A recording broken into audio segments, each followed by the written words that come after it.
Big TV భక్తి సమాచారం WhatsApp ఛానల్లో జాయిన్ అవ్వండి. అన్ని విశేషాలు ఎప్పటికప్పుడు తెలుసుకోండి. మీరు చేయాల్సిందల్లా ఎదిగి ఒక పరిపూర్ణమైన జీవంలా మెరవడమే. ఎందుకంటే మీరు అద్భుతంగా ఉన్నప్పుడు ఏది అవసరమో అది చేస్తారు. అప్పుడు తను ఉదయాన్నే లేచి మోటివేషన్ ఎలా పొందాలి అని అడగడం.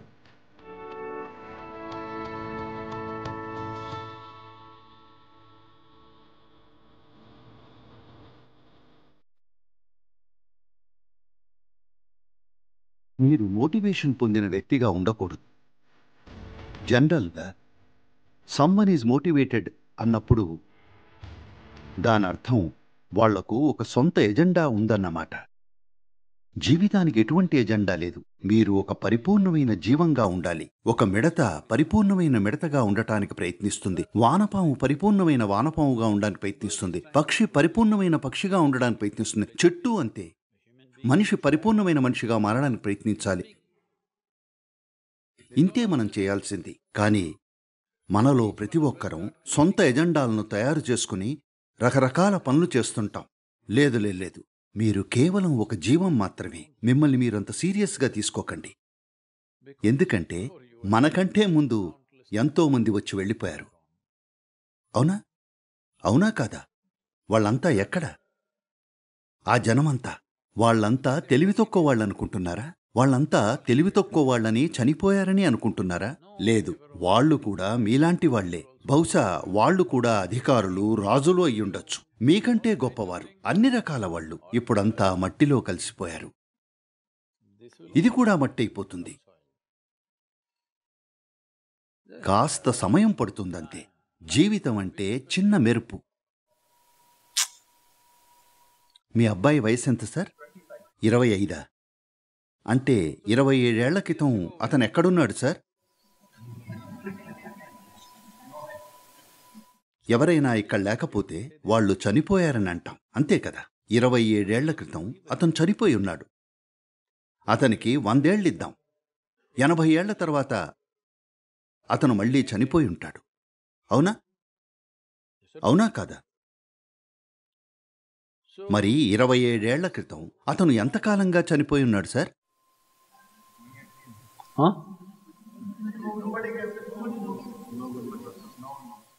చాలా సుదీర్ఘకాలం. మరి 85 ఏళ్ల తర్వాత లేదా 80 ఏళ్ల తర్వాత అతను ఎంతకాలం చనిపోయి ఉంటాడు సార్? చాలా కాలం. అంటే మనమంతా చాలా కాలం పాటు చనిపోయి ఉంటాం. మనం బతికేది చాలా కొద్ది సమయం. అవునా? చాలా కొద్ది సమయం. మనం చాలా కాలం పాటు చనిపోయి ఉంటాం. దీన్ని మీరు ఈ కోణంలో చూడాలని కోరుకుంటున్నాను. మీరెంతకాలం చనిపోయి ఉంటారో ఊహించలేరు. కనీసం 10,000 సంవత్సరాలు మనం చనిపోయి ఉంటాం అనుకుందాం. లేదా 1,00,000 సంవత్సరాలు లేదా 10 లక్షల సంవత్సరాలు చనిపోయి ఉంటాం అనుకుందాం. సరేనా? దాంతో పోలిస్తే మీరెంతకాలం బతికుంటారు? చాలా చాలా కొద్ది కాలం. జీవితం అని మీరు దేన్నైతే అంటారో అది ఒక చిన్న మెరుపు. మీరు చేయాల్సిందల్లా ఎదిగి ఒక పరిపూర్ణమైన జీవంలా మెరవడమే. అప్పుడు మీ చుట్టూ ఏదైనా అవసరమైతే సహజంగానే చేస్తారు. ఎందుకంటే మీరు అద్భుతంగా ఉన్నప్పుడు ఏది అవసరమో అది చేస్తారు కదూ? మీరు దయనీయంగా ఉన్నప్పుడే మీకు మోటివేషన్ కావాలి. అవునా? చెప్పండి. మీరు చాలా సంతోషంగా ఉన్నప్పుడు మిమ్మల్ని మీరు గమనించుకున్నారా? మీరెంత బాగా అద్భుతంగా ఉంటారో. మీరెవరికైనా ఏదైనా చేయడానికి సిద్ధంగా ఉంటారు. అవసరమైతే ఎంతైనా చేస్తారు. అవునా కాదా? మీరు కాస్త చిరాగ్గా ఉంటే ఎంత కష్టంగా ఉంటుందో. అందుకే మీ పిల్లలకు ఏదో ఒక విషయం గురించి మోటివేషన్ పొందమని నేర్పించకండి. ఇదంతా పాశ్చాత్య దేశాల నుండి వస్తున్న చెత్త. ఆ పనికిరాని సెల్ఫ్ హెల్ప్ పుస్తకాలన్నీ. మిమ్మల్ని మీరు ప్రేరేపించుకోండి. ఆత్మవిశ్వాసం పెంచుకోండి. మిమ్మల్ని మీరు నమ్మండి. దేవుణ్ణి నమ్మి ఈ ప్రపంచాన్ని నాశనం చేశారు. ఇప్పుడు మిమ్మల్ని మీరు నమ్ముకుంటే ఇంకేం చేస్తారు?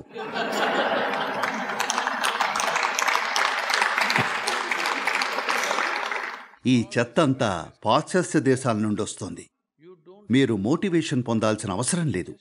మీరు ఇది సాధ్యమైనంత సజీవంగా ఉండేలా చూడాలంతే. అది పరిపూర్ణంగా సజీవంగా ఉంటే అది చేయగలిగిందంతా చేస్తుంది కదూ? అది చేయలేంది ఎలాగూ చేయలేదు. ఉదయాన్నే మీరు ఒక పక్షిని చూస్తే, ఇక్కడ పక్షులున్నాయి తెలుసా? మీరెక్కడి నుండి వచ్చారు సార్? ఢిల్లీనా? తమిళనాడు? చెన్నైనా? చెన్నైలో అయితే కాకి తప్ప ఇంకే పక్షులు ఉండకపోవచ్చు. ఇక్కడ మీరొక పక్షిని చూస్తే, చిన్న పక్షి, ఉదయం అది చేయగలిగిందంతా చేస్తుంది కదూ. హలో, అది చేయగలిగిందంతా చేస్తుంది, దేన్ని వదిలిపెట్టదు. మీరు కూడా అదే చెయ్యాలి. మీరు చేయగలిగిందంతా. మీరు చేయలేనిది పర్వాలేదు. పురుగు పక్షి చేసే పని చేయలేదు, పక్షి ఏనుగు చేసే పని చేయలేదు, ఏనుగు మనం చేసే పని చేయలేదు, అవునా కాదా? కానీ మనం చేయగలిగింది మనం చెయ్యాలి. మనం చేయలేంది పర్వాలేదు, మనం చేయగలిగింది జరగాలి. దీనికి కావలసిందల్లా జీవితం చాలా తక్కువ సమయం ఉండే మెరుపు అని మీరు అర్థం చేసుకోవాలి. అది బొప్ బొప్ బొప్ అని అయిపోతుంది, అవునా కాదా? ఏం జరుగుతుందో తెలుసుకునే లోపే మీరు వెళ్ళిపోతారు. మీరు దుఃఖంలో ఉంటే తప్ప. దుఃఖంలో ఉన్నవాళ్లకి సుదీర్ఘమైన జీవితం ఉంటుంది. వాళ్లకే జీవితం చాలా కాలం ఉన్నట్లు అనిపిస్తుంది. మీరు చాలా సంతోషంగా ఉంటే పొఫ్ అది గడిచిపోతుంది. ఏం జరుగుతుందో తెలుసుకునే లోపే. గమనించారా? ఏదైనా ఒకరోజు మీరు చాలా సంతోషంగా ఉన్నారు, 24 గంటలు అలా గడిచిపోతాయి. కాస్త విచారంగా ఉంటే 24 గంటలు 10,000 సంవత్సరాల్లా అనిపిస్తాయి, అవునా కాదా? కాబట్టి సమయం అనేది సాపేక్ష అనుభవం. కానీ మీరెంతకాలం చనిపోయి ఉంటారో దాంతో పోలిస్తే మీరు లక్షల సంవత్సరాలు చనిపోయి ఉంటారు. మీరు బతికేది కేవలం కొద్ది కాలమే. ఈ కొద్ది కాలంలో దేని గురించి మోటివేషన్ పొందకండి. మీరు చేయాల్సిందల్లా మీరు పరిపూర్ణమైన జీవంగా మారాలి. 25 ఏళ్ల కుర్రాడు మోటివేషన్ పొందిన వ్యక్తిగా మారకూడదు. తను కేవలం ఉప్పొంగే జీవంగా ఉండాలి. అప్పుడతను ఉదయం లేచి మోటివేషన్ ఎలా పొందాలి అని అడగడు. దేని గురించి మోటివేషన్? ఏమక్కర్లేదు. మీరు సజీవంగా ఉంటే మీరే బెడ్ మీద నుంచి ఉత్సాహంగా లేస్తారు కదూ. కానీ ఇప్పుడు మనం తినే విధానం, శ్వాస తీసుకునే విధానం, పనులు చేసే విధానం, అలాగే మత్తు పదార్థాలు, వీటన్నిటి కారణంగా శరీరం సహజంగానే చనిపోవాలని కోరుకుంటోంది, బతకాలని అనుకోవడం లేదు. ప్రజలు తెలుసా, ఇదంతా పాశ్చాత్య దేశాల ప్రభావం. ప్రజలు ఈ పోకడ్ని సృష్టించారు. అదేంటంటే థ్యాంక్ గాడ్ ఇట్స్ ఫ్రైడే. గణాంకాల ప్రకారం 70% మంది అమెరికన్లు తమ ఉద్యోగాలను ద్వేషిస్తున్నారు. ఇష్టం లేకపోవడం కాదు, ద్వేషం. 5 రోజులు మీరు ద్వేషించే పని చేసి వారాంతంలో మీరెలా ఆనందిస్తారో నాకు తెలీదు. వారాంతంలో జరిగేదల్లా మీరు స్పృహలో ఉండరు, తాగి ఉంటారు, లేదా మత్తు తీసుకుంటారు, లేదా ఏదో దాంట్లో మునిగిపోయి ఉంటారు, అంతే కదా. అంతకు మించి గొప్ప సంతోషం ఏమీ ఉండదు, అవునా? అవునా కాదా? 70% మంది తమ ఉద్యోగాలను ద్వేషిస్తున్నారు. ఇలా ఎలా బతుకుతున్నారు? ముందసలు మీరు ద్వేషించే పని ఎందుకు చేస్తున్నారు? First of all, మీరు చేస్తున్న పని ప్రేమించకపోతే దాన్ని చేయకూడదు, వేరే ఎవరో చేస్తారు. హలో, ఒకతను నా దగ్గరకు వచ్చాడు. అతను ఒక మల్టీనేషనల్ కంపెనీ నడుపుతున్నాడు, గ్లోబల్ CEO. తను చాలా ఆందోళనగా వచ్చి, సద్గురు, నేనిది భరించలేకపోతున్నాను, వాళ్ళు నా మీద రోజు ఎంతో ఒత్తిడి పెడుతున్నారు, నేనిది తట్టుకోలేకపోతున్నాను అన్నాడు. అప్పుడు నేనతని వైపు చూసి, నిన్ను ఉద్యోగంలోంచి తీసేయాలని కోరుకుంటున్నా అన్నాను. ఓ సద్గురు, సద్గురు, మీరేం మాట్లాడుతున్నారు? నేను, ఏమయ్యా నువ్వింత బాధపడుతున్నావు, ప్రయోజనమేముంది, కనీసం ఉద్యోగం పోతే బీచ్లో నడవచ్చు అన్నాను. బహుశా ఇంకెవరో ఈ పని మీకంటే కాస్త సంతోషంగా చేయొచ్చు. మీరేమైనా భూమిని తిప్పుతున్నారా? హలో, ఇందులో కష్టమేముంది? మీరేమైనా భూమిని తిప్పుతున్నారా? మీరేమైనా దాన్ని సూర్యుడి చుట్టూ తోస్తున్నారా? అన్నీ ఉచితంగానే జరుగుతున్నాయి కదా. హలో, అన్నీ ఉచితమే. మీరు చేయాల్సిందల్లా పరిపూర్ణమైన జీవంగా ఉండటమే.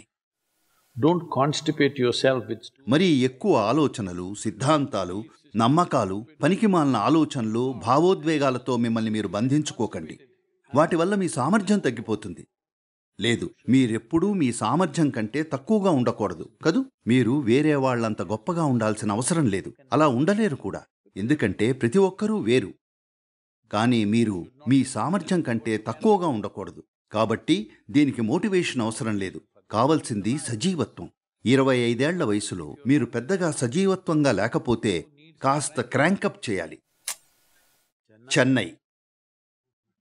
చెన్నై సాధారణంగా ఉదయాన్నే చాలా చురుగ్గా ఉంటుంది.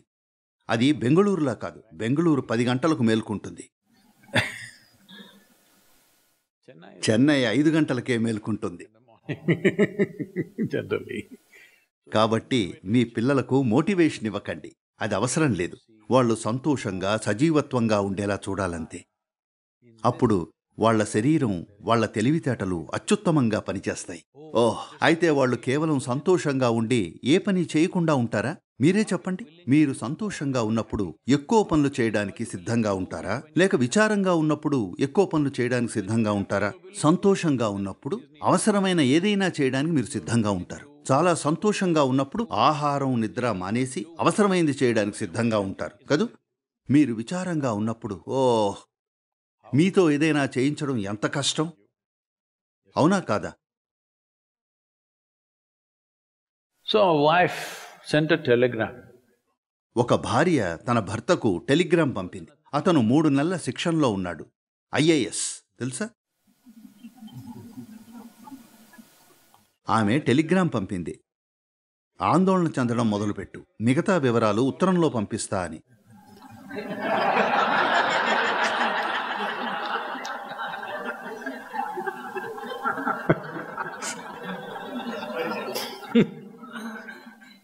మీ విషయంలో ఇలా చేసుకోకండి. 25 ఏళ్ల వయసులో ఆందోళన చెందడం మొదలు పెడితే మిగతావన్నీ వాటంతటవే వస్తాయి. For more videos like this, subscribe Big TV channel.